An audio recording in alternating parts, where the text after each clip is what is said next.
Ay! Cellphone ko yan! Ba't mo kinukuha cellphone ko? Ba't mo kinukuha cellphone ko, Manong? Malamang, snatcher ako eh. Ay, ganun po ba? Kukunin ko yung cellphone mo, alam naman bigyan pa kita ng cellphone. Bobo.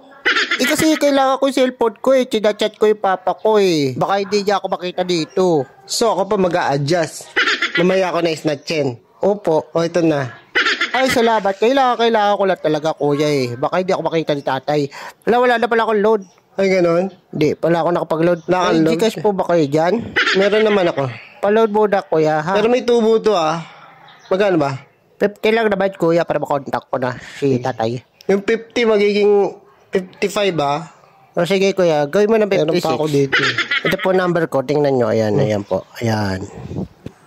Sa pagdating mo na ng tatay mo, tsaka ako kukunin yan. Opo, sana, para makapagkita kami. Ayun. Sa magaling tatay mo, ba't ang tagal? Eh, police po kasi siya. Galing siya sa operation. Kaya inihintay ko lang. Ah, police siya. And dumating na yata yung load, kuya. Dito na lang ako mang snatch. Hala, hintayin mo na si tatay. Pumasok na yung load, ah. Ay, sige na, huwag mo na bayaran.